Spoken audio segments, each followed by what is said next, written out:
When I was in grad school, I was diagnosed with ADD. And ADD, attention deficit disorder, is an aptly named phenomenon because it is all about disorder.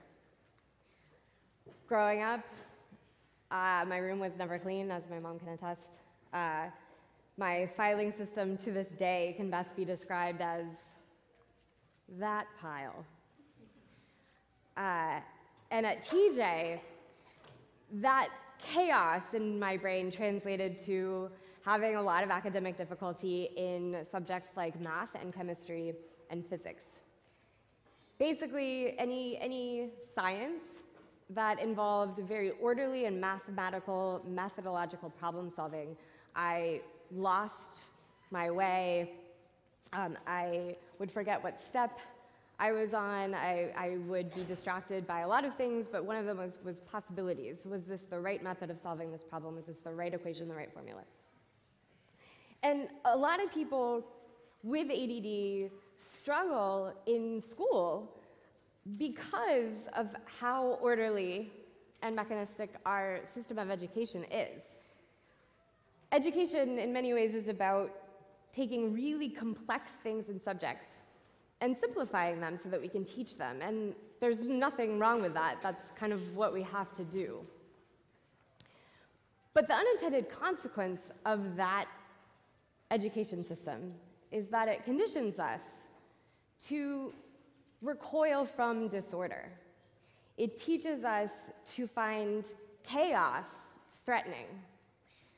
And it teaches us to believe that leaders, and what leaders do, is eliminate chaos. But what if we thought about chaos not as something that was something to be prevailed over, but something that contained vast amounts of wisdom, that there was information in chaos that's in front of you?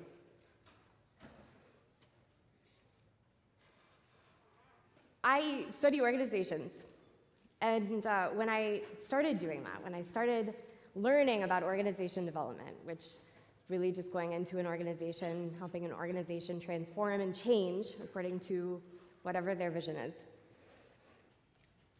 I realized that you had to pay attention to a lot of things all at once. Because an organization is a really complex system.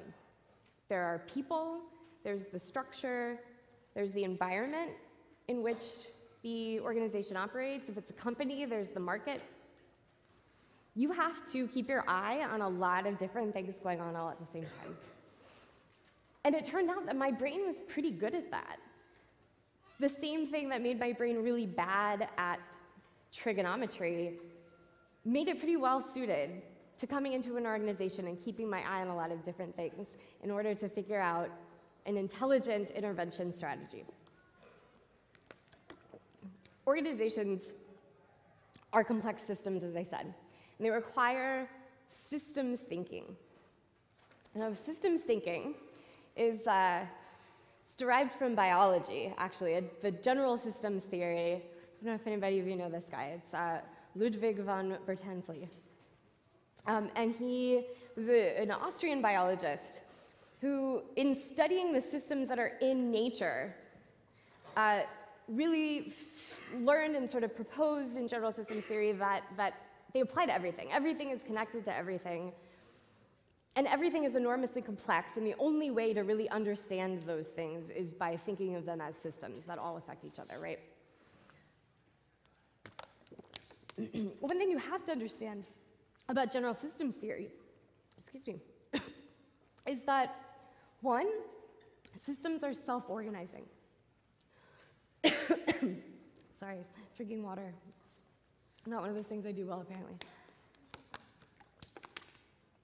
Self-organization, it doesn't mean that there's a noble goal behind it or that the system has some sort of scary sentience to it. It really just means that there's a method behind the behavior of the components of the system. Through feedback loops, the various components of the system adjust their own behavior based on what the other components of the system are doing. So there's always a principle behind it, even if it's hard to see, there's some structure, some method, something that's going on that produces the result. And what self-organization does is it allows a system to learn and grow and improve itself all on its own, to evolve. This process, if you can imagine these feedback loops, hundreds of times recurring all over a system, it looks pretty chaotic from the outside. So does this. But a flock of birds can navigate across thousands of miles and change direction and communicate with each other all on their own, and they accomplish an amazing goal. But to us standing on the ground, this kind of looks like a mess.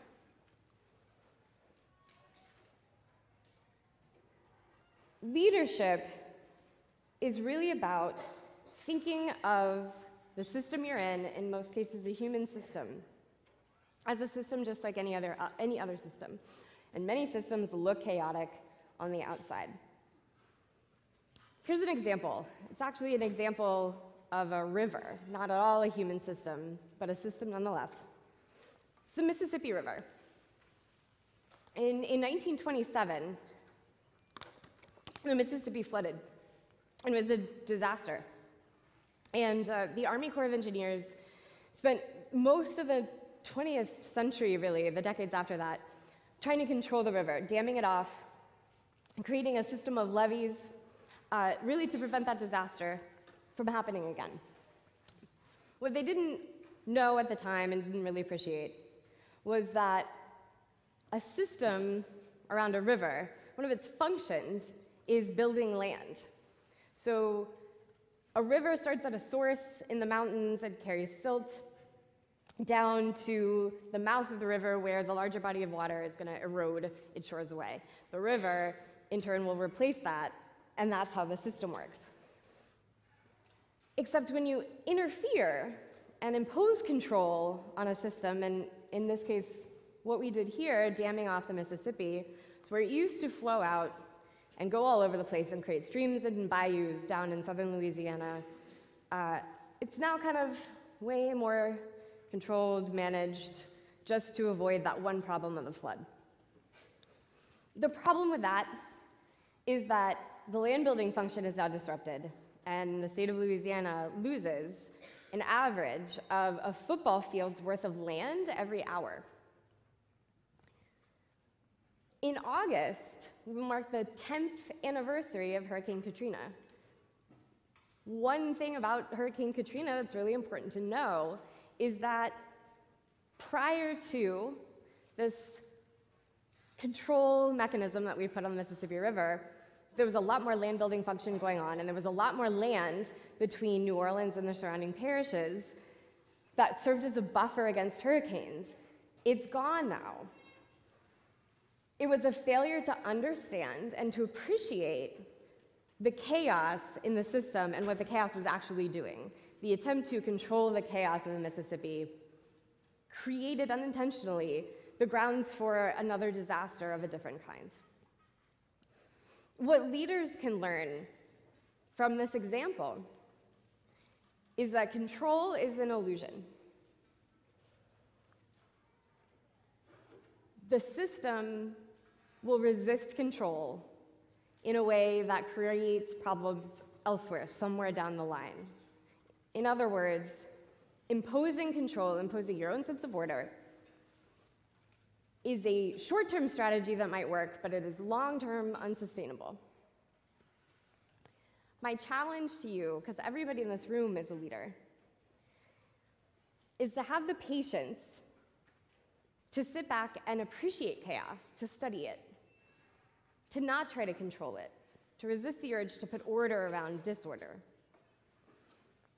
I learned this because with my chaotic brain, I spent a lot of years trying to impose my own sense of control to just learn trig, and it didn't work.